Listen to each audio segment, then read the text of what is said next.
হুগলিতে শুধুমাত্র বিজেপির বিরুদ্ধে নয়, পাশাপাশি তৃণমূলের বিরুদ্ধেও পড়ল পোস্টার। তবে তৃণমূলের প্রার্থী নয়, উত্তরপাড়ার বিধায়ক কাঞ্চন মল্লিকের বিরুদ্ধে নিখোঁজ পোস্টার পড়ল। উত্তরপাড়া পুরসভার 6 নম্বর ওয়ার্ডে পড়ল এই রকম পোস্টার।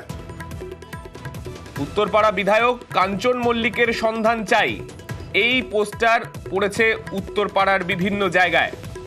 পোস্টার ঘিরে তৃণমূল বিজেপি তরজা তুঙ্গে।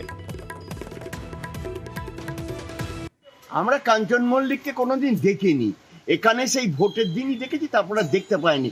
ওরকম লোক থাকার থেকে আমাদের না থাকা ভালো, আমি এই কথাই বলতে পারি, আর কিছু না। পোস্টার তো করবে, সাধারণ মানুষের প্রতিবাদ অবশ্যই করবে। যেই প্রতিনিধিকে উত্তরপাড়া বিধানসভায় তাকে নির্বাচিত করে প্রতিনিধি করেছে, তাকে আমাদের উত্তরপাড়া শহর অঞ্চলের সাধারণ মানুষরা কখনোই দেখে না।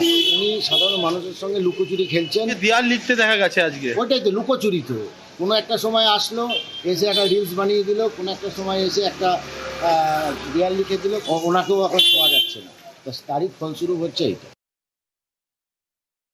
এই যে আজকে মানে 2 নম্বর ওয়ার্ডে যে সবাই মিলে দাঁড়িয়ে দেওয়াল লিখি, তাহলে আমি কে?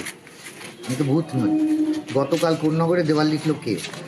আজকে আমি অফিসেও, আমাদের মাকলার অফিস, এরপরে আমি যাব কোন্নগরের অফিস, ওইখানের পর আবার ওদের কর্মীদের সঙ্গে আমি দেওয়াল লিখনে যাব। তাহলে আমি কোথায়? আমি কে? তাহলে এমএলএ তহবিল থেকে যে কাজগুলো হচ্ছে সেগুলো কীভাবে হচ্ছে? আসছে, এবার যদি আমি বলি না আমি তোমার দেখতে হবে, আমি দেখবো, তা আমি কি করতে পারি?